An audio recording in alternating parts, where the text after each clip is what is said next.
Hello, everyone. This is Professor Emler, and I want to do a quick follow-up lecture on liberal society. And we remember liberal society is just something that swaps out state system of monarchy, the economic system of feudalism, and you can kind of read some of the notions about it. And that kind of, we didn't want to say it was like the Christian religious system or the Christianity of the medieval ages in Europe, and then Enlightenment, etc.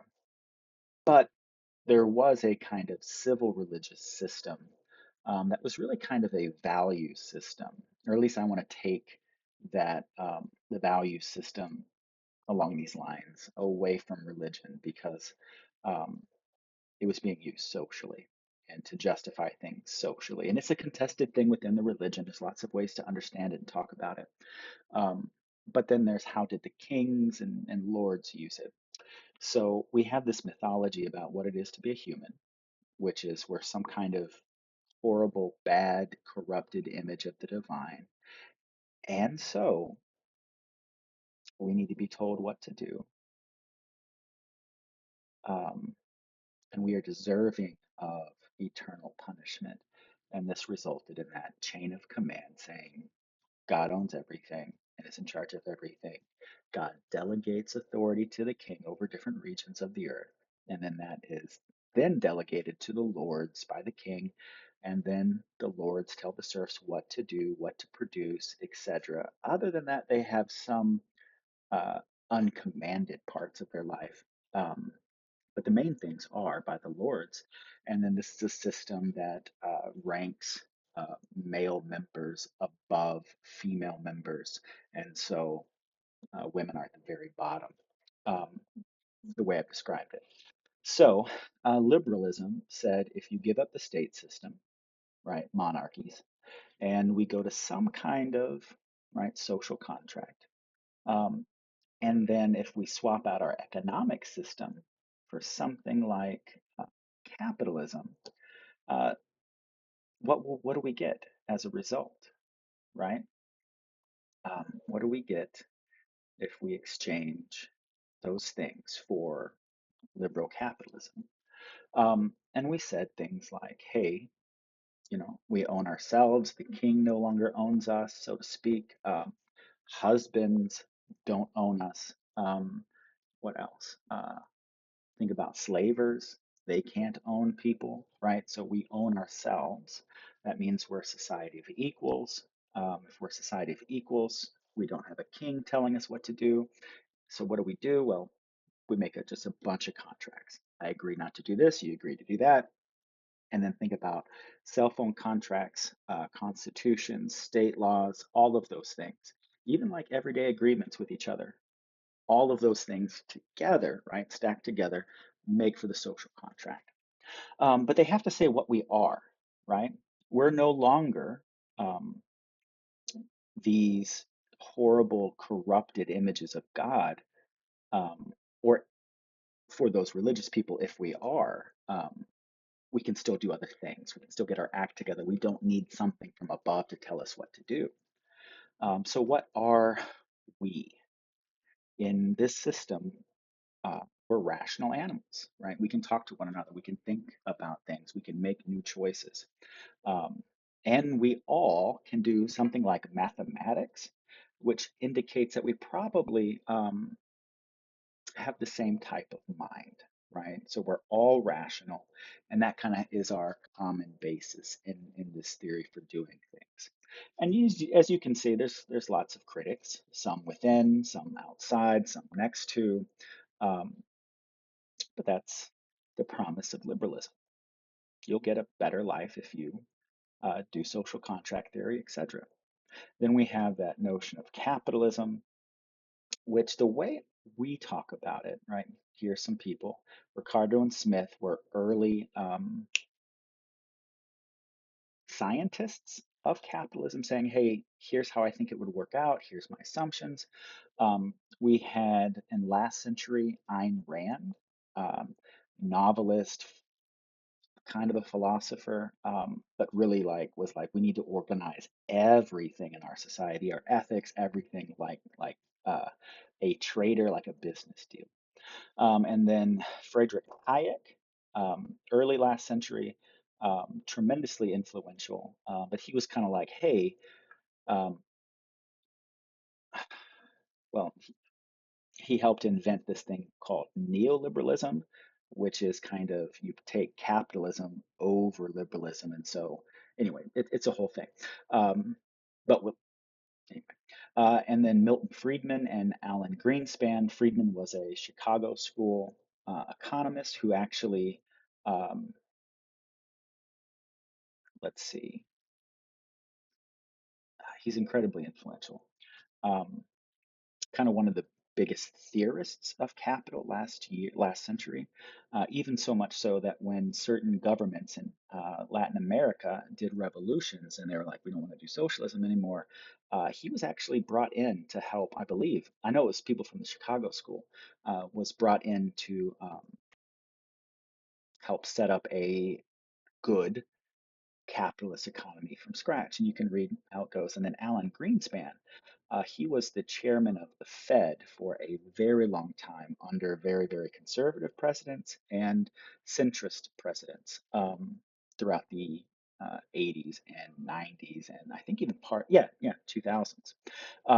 So anyway, just some people there, and then on liberalism, here are kind of the philosophers we've talked about a lot. Um, so anyway, what I want to say here is capitalism isn't just having markets.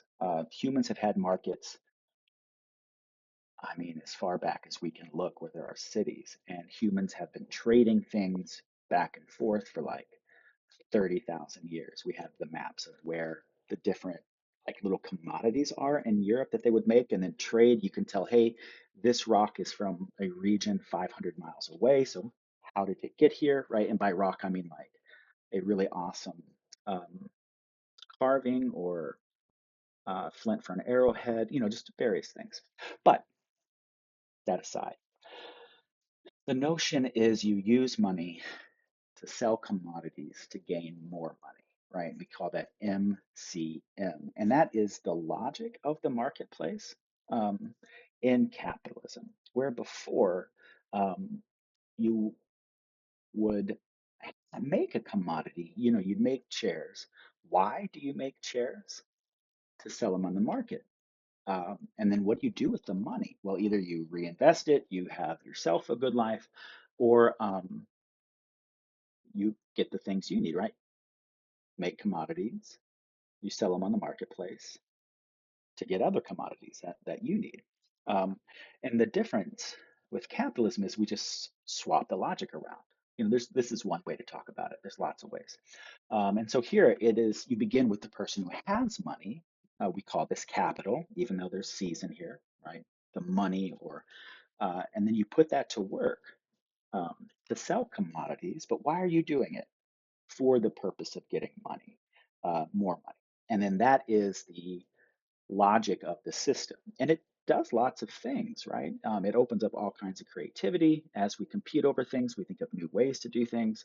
Um, but that is kind of the shift and why it isn't just, oh, well, to get rid of capitalism, we have to get rid of every single market in business. That's not quite the same. But so what do you need to have this kind of a loop, right? And maybe it's great in certain ways. Maybe there's other things to talk about, but it does need government in some way.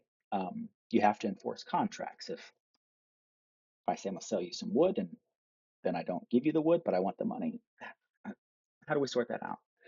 We have to set limits on the marketplace. For instance, what can you not sell? Can you sell human ears or human hands at Walmart? Who says no to that? Who makes sure that doesn't happen if people try? And then this is a little weird one, but this notion of guarding against what Adam Smith, right, that kind of early scientist of capitalism, said, hey, if you don't build anything into this system, it can run away from you. And then if you can imagine anyone who desires, this is the quote from him, all for themselves and nothing for anyone else.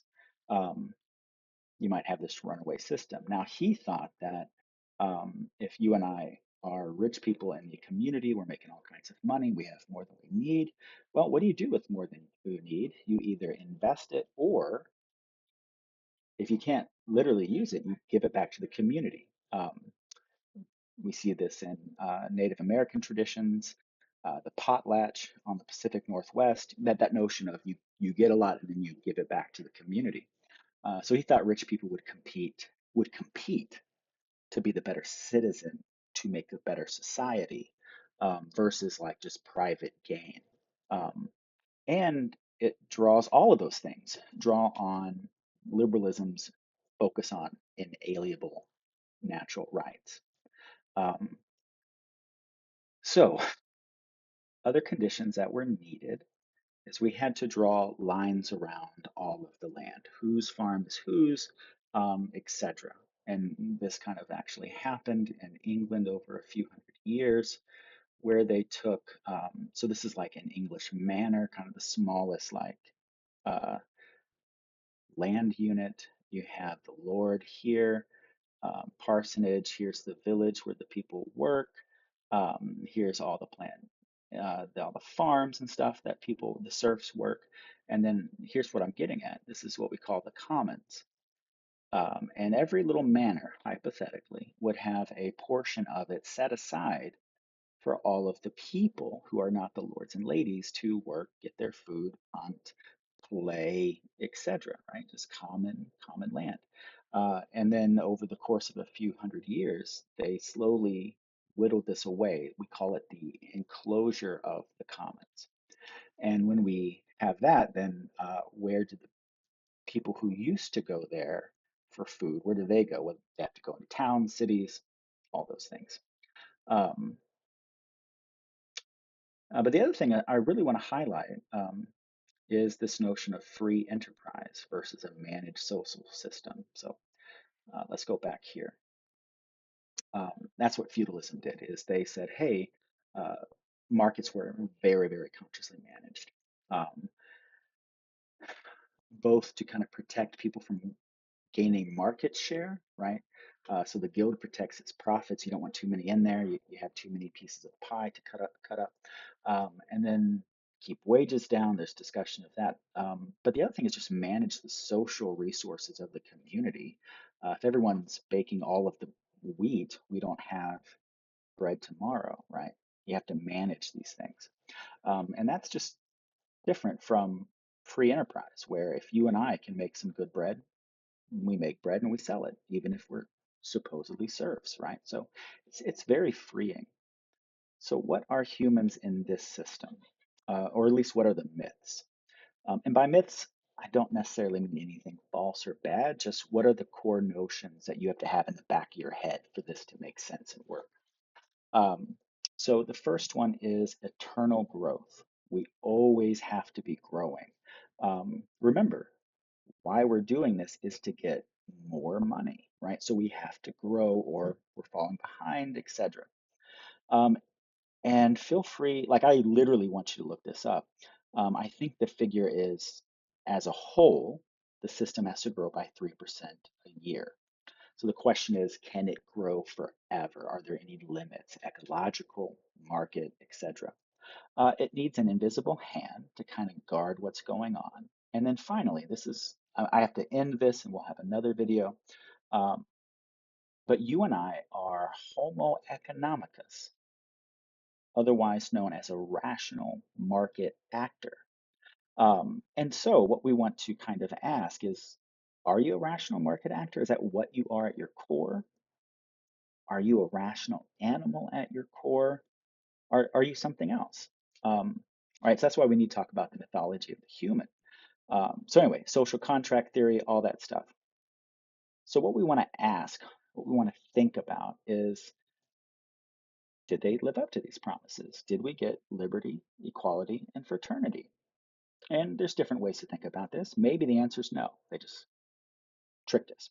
Another answer is maybe we've made amazing gains, right? And then maybe there's more gains to make, or maybe we've hit the limits of the gains and we need to look for something new or different or change things, like who knows? But we at least ought to ask that question so that we know where to go. And then this is what I want to end with is when we start to think about that question, the future, there's a notion of what you call, utopia, where you have a perfect blueprint. And then if you find a problem, well, we shouldn't build that house, it's got a bad foundation, right? But then it's like, what direction do you want to go? Right? We're talking about blueprint, which is a static thing that's fixed, or like, I want to head in that direction. And so Peter Frase in Four Futures, right here, he sets up and says, okay, in any society, we're either going to have enough or not, right? And then we're either going to have more people make public choices about the stuff or less. And then you can kind of set that up and say, all right, what direction are we going? Are we heading one with more equality, but we have to deal with scarcity, etc.? So I'm going to talk about this in another lecture a little bit, so be on the lookout for that. But this question here, did liberal capitalism deliver? And then where are our futures? Where are we heading? Okay, thank you. Keep on the lookout for the other videos and be thinking about these questions.